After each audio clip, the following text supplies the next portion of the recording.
everyone, my name's Bridget. I'm the current president of the Surgical Society at UNSW. Today I'm here with orthopaedic surgeon Dr. Michelle Atkinson, and I'm going to be asking her a few questions about her journey in her career. So the first question is, why did you choose to pursue a career in surgery, and why spinal surgery in particular?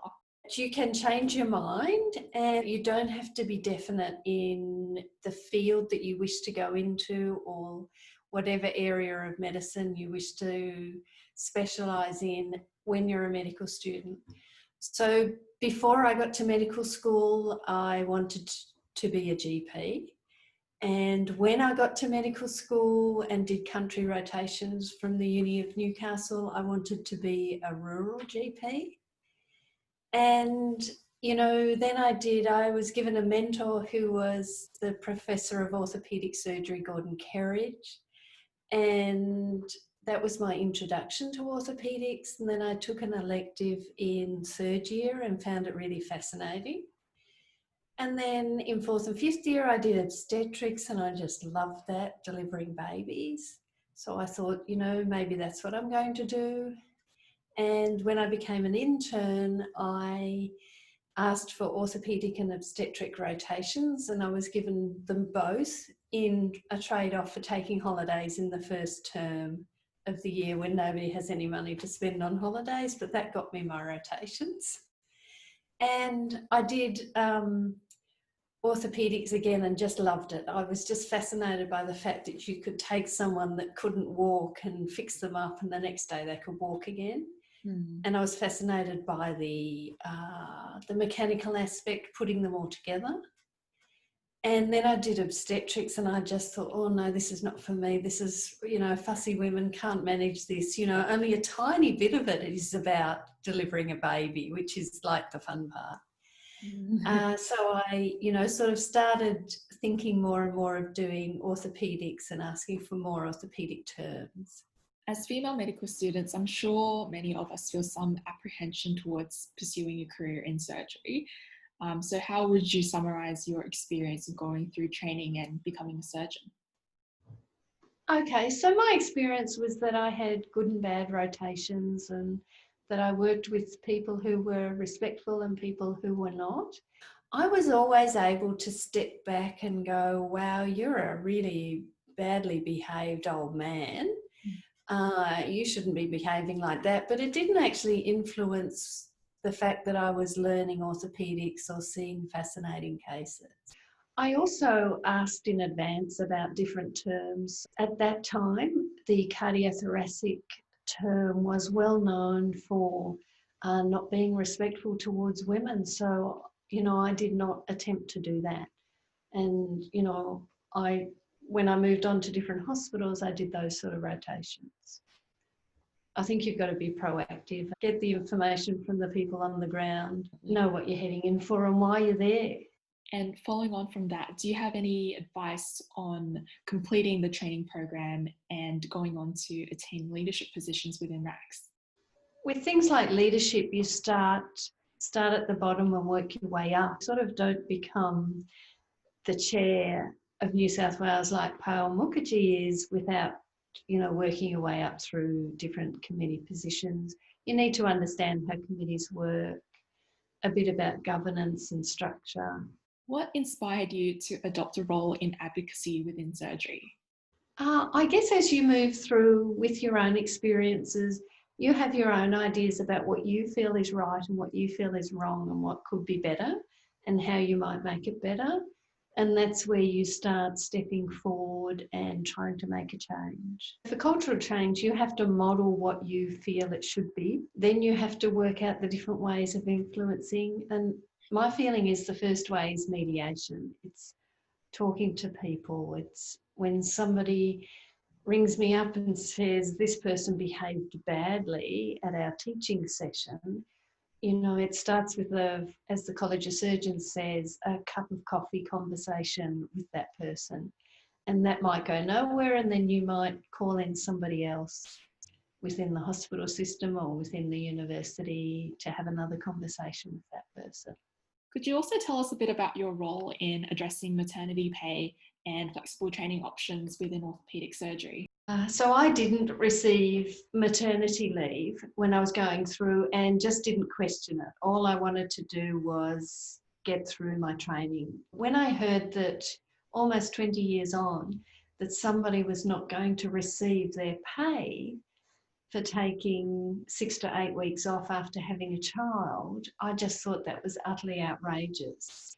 And then to learn of the ways that different local area health services had for avoiding paying female doctors maternity leave was just utterly frustrating. I chose to step forward and change that. The registrar involved had been working through different ways, such as with the union ASIMOF that supports them with the AMA, and not getting much traction. And I just thought, this is a person that's employed by the Department of Health. So I wrote to the Minister for Health, and, it was Minister Brad Hazard that stepped in and made the change through Treasury so that the payments could be received.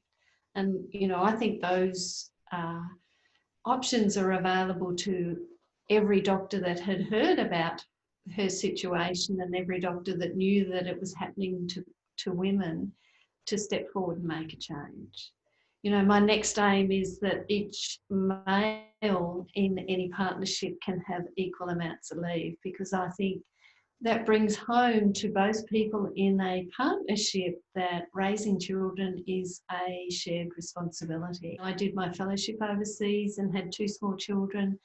My partner took a year off work in his very male-dominated industry to look after the kids so that we stayed together for that whole year. In orthopaedics, any hospital that has, I think it might be 3 training registrars, has to be able to offer a flexible training position, a reduced number of hours, and they will support it. To my knowledge, it's only been taken by 2 registrars so far in Victoria, but it is available across Australia. There's also the option now that we're doing competency-based training rather than time-based training to extend your training out from the usual 4 to 5 years out to 7 years as needed if you wish to take blocks of time out. You can take time out and do research, or you can take time out and look after your elderly parents.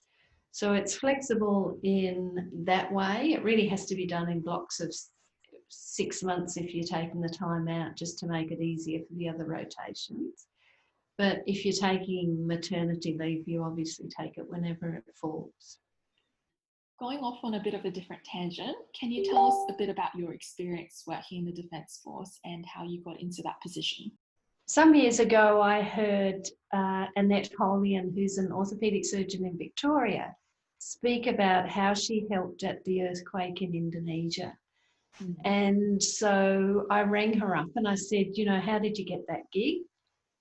And she said, she was part of a Australian government team that goes in response to natural disasters. And she said, but if that's what you want, join the Defence Force, because when you go somewhere, you'll be very well trained and very well supported.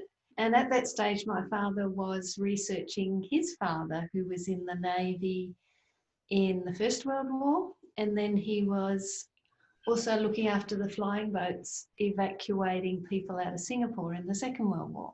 And that made me start thinking about the Navy, and I thought that seemed exciting. And I thought, I could serve my country and I could look after the people who are looking after my country and keeping our country a free place to live in. I, went to Defence Force recruiting and I said, how does this happen? And I found out I had to get myself fit, be able to do push-ups and sit-ups and back sculling and swimming. And then the process for joining is it takes perhaps 6 months, and you have a whole lot of interviews. They have to decide that you're a valid person with a valid reason for wanting to serve your country, and that you have the skills that you say you have. And then you go through a 4-week officer training course where you learn to survive at sea and you learn to work in a team. And it's 4 weeks of such great fun. A bit of it was being a kid in a school camp again. Every day there was a different challenge. We seemed to be putting on different headgear and different masks, and You know, the amount of knowledge that we gained in that 4 weeks was incredible. There were 5 mid-career engineers who were joining. There were a couple of chaplains, a meteorologist, some nursing, emergency medicine people, some lawyers, you know, a huge range of people were joining in this group. And we've all become quite close. If you want to learn leadership, it's the place to be. It does not matter if you're male or female, or if you are choosing not to choose a gender, you know, if you're trans, you're undergoing a transformation, any of that doesn't matter. It's what skills you bring to the team and how you behave. It was so refreshing to not have my opinion questioned, which is what happens in the workplace constantly as a woman. What you write down in the notes is often questioned by other people in a way that you don't see happening to men, and it can be very frustrating. And you're also questioned as to who you are. The patient says, when will I see the surgeon? And, you know, you walk onto a ward and the nursing staff say, oh, are you the social worker to see so-and-so? And to not have that happening when you work in defence, to be respected, you have rank on your shoulder that says who you are, so people know who they're dealing with. You know, it really is a wonderful place to be. And do you have any final words of advice for medical students?